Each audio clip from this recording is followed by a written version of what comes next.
Subscribe कीजिए हरिधर नरसिंह गुरु YouTube channel को और पास में जो बेल आइकन है उसके ऑल नोटिफिकेशन को प्रेस कर दीजिए ताकि आने वाली मेडिकल वीडियो सबसे पहले आप तक पहुंच सके। Hello friends, welcome back to our YouTube channel. मैं हरिनागर आपका बहुत बहुत स्वागत करता हूं। तो दोस्तों, आज के वीडियो में हम बात करने वाले हैं डेंगू फीवर के बारे में। तो दोस्तों, जैसा कि आपको पता ही होगा, आजकल डेंगू फीवर बहुत ही ज़्यादा फैल रहा है। तो दोस्तों, इस वीडियो के माध्यम से हम आपको बताएंगे कि डेंगू फीवर क्या होता है, डेंगू वायरस के बारे में, डेंगू कैसे फैलता है, डेंगू के लक्षणों के बारे में, डेंगू की स्टेज के बारे में, उसकी जांचों के बारे में, उसके उपचार के बारे में और उसकी रोकथाम किस प्रकार से की जाती है उसके बारे में हम आपको बताएंगे। तो दोस्तों, इस वीडियो को आप शुरू से लेकर अंत तक ज़रूर देखें क्योंकि यह वीडियो आप लोगों के लिए बहुत ही नॉलेजेबल एवं इंटरेस्टिंग होने वाला है। So friends, let we start our today video.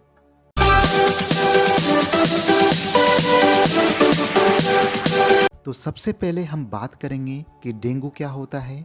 तो डेंगू एक प्रकार का वायरल इन्फेक्शन है जो कि एक मादा मच्छर के काटने की वजह से होता है, जिसको एडिस इजिप्टी कहा जाता है और इसके वायरस का नाम है फ्लेवी वायरस। यह मादा मच्छर chikungunya, Zika virus, yellow fever को फैलाने में भी उत्तरदायी माना जाता है। अगर कोई व्यक्ति पहले से ही डेंगू से संक्रमित है और यह मच्छर डेंगू से संक्रमित व्यक्ति को काटता है एवं उसके बाद वही मच्छर किसी असंक्रमित व्यक्ति या सामान्य व्यक्ति को काटता है तो वह व्यक्ति भी डेंगू से संक्रमित हो जाता है। अब हम बात करेंगे सोर्स ऑफ इन्फेक्शन, यानी कि डेंगू के संक्रमण फैलने के क्या क्या माध्यम होते हैं। तो सबसे पहले आता है, अगर आपके आसपास के इन्वायरमेंट में बहुत ही ज़्यादा गंदगी है तो उसकी वजह से भी डेंगू फैलता है, या आपके आसपास के वातावरण में बहुत ही ज़्यादा गड्ढे हैं और उस गड्ढों में बहुत ही लंबे समय से पानी भरा है तो वहाँ पर भी मच्छर पनपते हैं और डेंगू का कारण बन सकते हैं। उसके अलावा जो आपका कूड़ादान है वो बहुत ही ज़्यादा लंबे समय से गंदा है तो वहाँ पर भी मच्छर पनपते हैं। या उसके अलावा जो आपके कूलर होते हैं और कूलर में लंबे समय से पानी भरा होता है और वो गंदा हो जाता है तो उसमें भी मच्छर पनपते हैं। उसके अलावा पानी के बर्तनों को खुला रखने पर, उसके अलावा जो पानी की टंकी होती है उसका ढक्कन खुला होता है और लंबे समय से पानी की टंकी को साफ़ नहीं करते हैं तो उसका पानी भी गंदा हो जाता है और उसकी वजह से वहाँ पर मच्छर पनपने लगते हैं।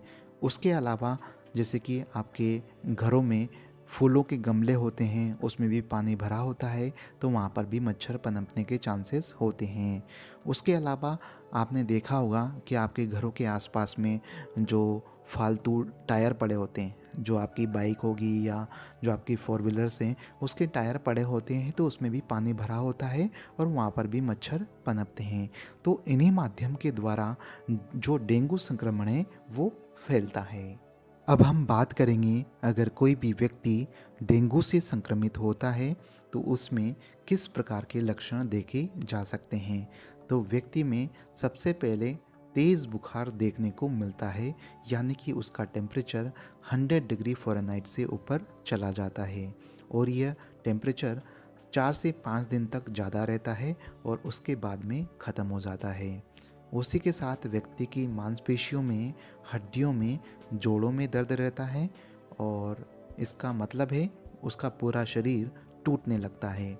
सिर में तेज़ दर्द होना, जी मचलना, उल्टी आना और कभी कभी उल्टी के साथ में खून भी निकलने लगता है और आँखों के अंदरूनी भाग में दर्द होना, त्वचा पर लाल चकत्ते बनना, मांसपेशियों में सूजन होना और उसके अलावा शरीर के विभिन्न भाग जैसे कि मसूड़ों से या जो आँखें होती है वहाँ से ब्लीडिंग होने लगती है। उसके अलावा जो हमारे शरीर के जो इंटरनल ऑर्गन्स होते हैं जैसे कि लंग्स हो गया, किडनी हो गया और जो हमारी आंतें होती है, जो इंटेस्टाइन होती है, वहाँ से भी ब्लीडिंग होना स्टार्ट हो जाता है।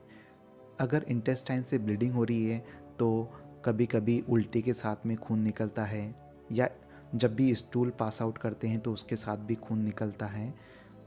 तो इस प्रकार के जो लक्षण हैं डेंगू से संक्रमित व्यक्ति के अंदर देखे जा सकते हैं। अब हम बात करेंगे कि किस प्रकार से डेंगू इन्फेक्शन धीरे धीरे सीवियर हो जाता है, यानी कि उसके लक्षण भी सीवियर हो जाते हैं। तो यहाँ हमने डेंगू के लक्षणों को स्टेज में डिवाइड कर दिया है। तो सबसे पहले आता है एसिम्प्टोमेटिक इन्फेक्शन। इस प्रकार की स्टेज में व्यक्ति के अंदर किसी भी प्रकार के लक्षण देखने को नहीं मिलते हैं, क्योंकि बॉडी का इम्यून सिस्टम उस वायरस से लड़ने में सक्षम होता है। दूसरा आता है स्टेज डेंगू फीवर। इस स्टेज में व्यक्ति के अंदर वायरल इन्फेक्शन की तरह ही लक्षण दिखते हैं, जैसे कि बुखार आना, शरीर में दर्द होना, सिर में तेज दर्द होना, भूख न लगना इत्यादि। और करीबन 50% लोगों में शरीर पर लाल चकत्ते देखने को मिलते हैं, जो कि 2 से 3 दिन में गायब हो जाते हैं। और साथ ही इसमें लक्षणों के आधार पर इसका ट्रीटमेंट किया जाता है, और ये जो डेंगू फीवर है 4 से 5 दिनों में सही हो जाता है। उसके अलावा नेक्स्ट स्टेज आती है डेंगू हेमरेजिक फीवर। कुछ डेंगू केस अपना विकराल रूप ले लेते हैं, जिसे डेंगू हेमरेजिक फीवर कहते हैं, और यह जो फीवर होता है बच्चों में ज़्यादा देखने को मिलता है। इस अवस्था में फीवर के साथ साथ डेंगू फीवर की तरह लक्षण देखने को मिलते हैं, जिसे एक्यूट फेज़ कहते हैं। यह फेज़ 2 से 7 दिन रहती है। उसके बाद शरीर के विभिन्न भागों जैसे मसूड़ों में, आँखों में, त्वचा में और विभिन्न अंगों जैसे आंतों में, किडनी में और लंग्स में ब्लीडिंग होने लगती है। नेक्स्ट स्टेज आती है डेंगू शॉक सिंड्रोम। इस अवस्था में व्यक्ति के अंदर अत्यधिक ब्लीडिंग हो जाने के कारण व्यक्ति शॉक अथवा हाइपोटेंशन, यानी कि उसका ब्लड प्रेशर लो हो जाता है, तो वह व्यक्ति शॉक अथवा हाइपोटेंशन की अवस्था में चला जाता है, जिससे व्यक्ति की डेथ भी हो सकती है। अब हम बात करेंगे डेंगू की जांचों के बारे में। जब भी कोई व्यक्ति डेंगू से ग्रसित होता है तो उस व्यक्ति को किस प्रकार की जांचें करवानी चाहिए। तो सबसे पहले आता है rapid test kit for dengue. तो इसके द्वारा डेंगू का जो एंटीजन है NS1 और जो डेंगू का एंटीबॉडी होता है IgM और IgG का पता लगाया जाता है।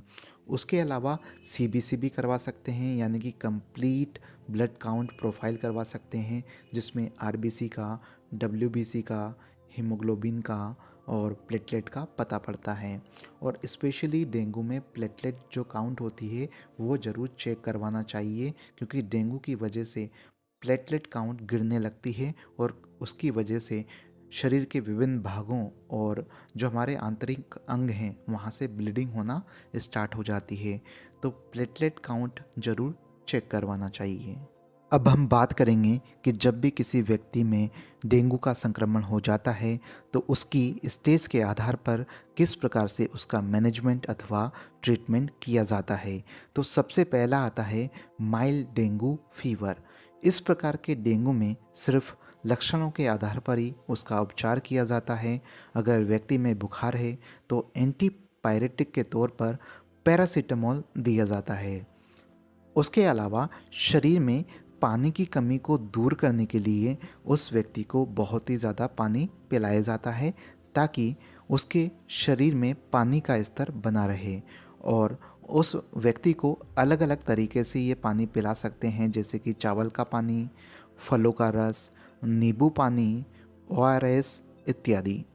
डेंगू में एस्पिरिन अथवा non steroidal anti inflammatory drugs जैसे कि आइबुप्रोफेन, डाइक्लोफेनेक को नहीं देना चाहिए, क्योंकि इसकी वजह से आंतों अथवा पेट के द्वारा ब्लीडिंग की संभावना बढ़ जाती है। इसके अलावा दूसरी स्टेज आती है डेंगू हेमरेजिक फीवर। इस अवस्था में मरीज को 24 से 48 घंटे तक मॉनिटर करते रहना चाहिए तथा मरीज को इस अवस्था के डेंजर साइन के बारे में जागरूक करना चाहिए। अगर किसी व्यक्ति में रैपिड टेस्ट किट के द्वारा डेंगू संक्रमण कंफर्म हो जाता है तो उसको हायर सेंटर रेफर कर देना चाहिए। और साथ ही ये चीज़ भी देखना चाहिए कि डेंगू का संक्रमण तो है, लेकिन उसके साथ साथ उस व्यक्ति के अंदर डेंजर साइन भी देखने को मिल रहे हैं या नहीं मिल रहे हैं। अब डेंजर साइन क्या क्या होते हैं, जैसे कि लो ब्लड प्रेशर होना, शरीर में पानी की कमी होना, सांस लेने में तकलीफ़ होना, और शरीर के विभिन्न भागों जैसे कि आँखों से, मसूड़ों से ब्लीडिंग होना, और जो पेशाब है उसका कम आना, और त्वचा पर लाल चकत्ते पड़ना, और उसके अलावा जो सोचने समझने की क्षमता होती है उसमें कमी आती है। तो इस प्रकार के डेंजर साइन जब भी दिखते हैं तो उस व्यक्ति को तुरंत हायर सेंटर रेफ़र कर देना चाहिए, क्योंकि ये साइन डेंगू हेमरेजिक फीवर के हो सकते हैं। अब हम बात करेंगे डेंगू की थर्ड स्टेज के बारे में, जिसका नाम है डेंगू शॉक सिंड्रोम। अगर मरीज हॉस्पिटल में शोक की अवस्था में आता है तो उस मरीज को तुरंत हायर सेंटर रेफ़र कर देना चाहिए, और रेफ़र करने से पहले उसको आईवी फ्लूइड देकर उसकी अवस्था को स्थिर किया जाना ज़रूरी है।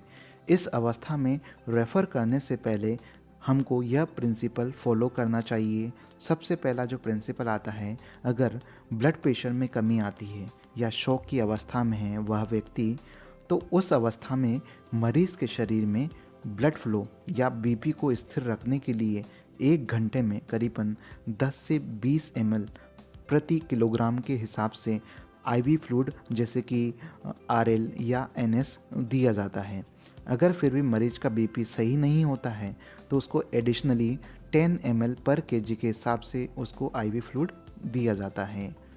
उसके अलावा डेंगू कंफर्म होने पर, यानी कि जो रैपिड डायग्नोस्टिक टेस्ट किट होती है, अगर उससे डेंगू कंफर्म होता है तो जो मरीज़ के जो घर वाले हैं या जो उसके रिश्तेदार हैं उसको डेंगू की गंभीरता के बारे में बताना चाहिए कि डेंगू कितना गंभीर है, और मरीज को हॉस्पिटल करने के बारे में बताना चाहिए कि इसको हॉस्पिटल में एडमिट करना है और कहाँ करवाना है, और साथ ही शॉक की अवस्था है या हाइपोटेंशन की अवस्था है तो ब्लड का अरेंजमेंट कहाँ से करना है। तो इन चीज़ों के रिगार्डिंग बातचीत करनी ज़रूरी होती है। उसके अलावा रेफ़र के समय रेफरल जो स्लिप होती है या जो पर्चा होता है उस पर आपने जो भी चेकअप किया है, जो भी ट्रीटमेंट दिया है, उसके बारे में वहाँ पर पूरा लिखा होना चाहिए। एवं साथ ही रेफरल सेंटर को भी सूचित कर देना चाहिए कि हम यहाँ से पेशेंट रेफ़र कर दे रहे हैं, ताकि वहाँ पर जाकर किसी भी प्रकार की समस्या उत्पन्न ना हो। अब हम बात करते हैं जो डेंगू का संक्रमण होता है उसको फैलने से किस प्रकार से रोकें। तो यहाँ पर सबसे पहली कंडीशन आती है कि जो डेंगू के संक्रमण के फैलने का जो माध्यम है उसी को रोक दिया जाए। तो सबसे पहले हम क्या करेंगे, यहाँ पर जो घर के आसपास का जो वातावरण है बिल्कुल साफ़ होना चाहिए, स्वच्छ होना चाहिए, और आसपास जो भी गड्ढे हैं अगर वहाँ पर पानी भरा है तो उन गड्ढों की सफाई करना चाहिए, वहाँ पर मिट्टी डाल देनी चाहिए, और आसपास के वातावरण में किसी भी प्रकार का पानी नहीं भरा होना चाहिए। दूसरा आता है जो डस्टबिन होती है उसको डेली जो नगर पालिका की गाड़ी आती है उसमें खाली कर देना चाहिए, और उस डस्टबिन को डेली साफ़ करना चाहिए। उसके अलावा जो आपकी पानी की टंकी है उसको खुला नहीं रखें, उसको हर 6 महीने में साफ़ करें। और उसके अलावा जो आपके घर में जो फूलों के गमले हैं उसमें ज़्यादा पानी भरा नहीं होना चाहिए, उतना ही पानी दें जितनी उसको आवश्यकता है। उसके अलावा जैसे कि घरों के आसपास में टायर पड़े होते हैं तो उन टायरों को दूर रखें या उसमें पानी नहीं भरने देना चाहिए, उसको खाली कर दें या पानी को। या उसके अलावा जो पानी के बर्तन हैं उसको खुला नहीं छोड़ना चाहिए, या जो भी खाने के जो चीज़ें हैं उनको भी खुला नहीं छोड़ें। या उसके अलावा जो कूलर होते हैं, कूलर में बहुत ही लंबे समय से पानी पड़ा है तो कूलर के पानी को निकाल दें और उसको साफ़ कर लें। उसके अलावा जैसे कि कभी कभी देखा होगा जो तालाब होते हैं या जो छोटे छोटे रिजर्वोयर होते हैं, जलाशय होते हैं, तो वहाँ पर पानी भरा होता है लंबे समय से और वहाँ पर मच्छर पनपने लगते हैं। तो इस प्रकार के जो पूल्स होते हैं या स्विमिंग पूल्स होते हैं या जो पॉन्ड होते हैं वहाँ पर एक फ़िश आती है जिसको बोलते हैं गप्पी फ़िश। तो उस फिश को वहाँ पर छोड़ देना चाहिए। वो फिश क्या करती है, जो भी गंदगी होती है पानी की उसको खा लेती है। अगर मच्छर भी हैं तो उसको भी वो निगल लेती है, यानी कि पानी को साफ रखने का काम वो करती हैं। तो इस प्रकार के प्रिवेंटिव मेजर्स की वजह से क्या होगा, जो डेंगू के संक्रमण के फैलने का जो माध्यम है वो रुक जाएगा। दूसरी कंडीशन आती है, अगर वहाँ पर मच्छर पनप गए हैं तो उन मच्छरों को काटने से किस प्रकार से रोका जा सकता है। तो आप क्या करें, सबसे पहले जो घर के आसपास अगर मच्छर हैं तो मच्छर को मारने के लिए आप जैसे कि पेस्टिसाइड का इस्तेमाल कर सकते हैं या स्प्रे का इस्तेमाल कर सकते हैं। और आपके जो घरों में खिड़कियां हैं, दरवाजे हैं, वहाँ पर जाली लगा देना चाहिए ताकि मच्छर अंदर ना आए। उसके अलावा जैसे कि पूरी आस्तीन के कपड़े पहनना चाहिए, ठीक है। और जब भी आप सोते हैं या घूमते फिरते हैं तो एक क्रीम आती है, वो क्रीम पूरे शरीर पर लगा देनी चाहिए जिससे कि आपको मच्छर ना काटें। उसके अलावा सोते समय मच्छरदानी का आप उपयोग कर सकते हैं। तो इस प्रकार के प्रिवेंटिव मेजर्स की वजह से डेंगू के जो संक्रमण होते हैं उसको फैलने से रोका जा सकता है। तो दोस्तों, आशा करता हूँ आपको ये हमारा वीडियो नॉलेजेबल लगा होगा, इंटरेस्टिंग लगा होगा। अगर लगा है तो प्लीज़ इस वीडियो को लाइक कीजिए, शेयर कीजिए, और किसी भी प्रकार की क्यूरीज हैं तो कमेंट बॉक्स में जाइए, कमेंट करिए। Thank you so much.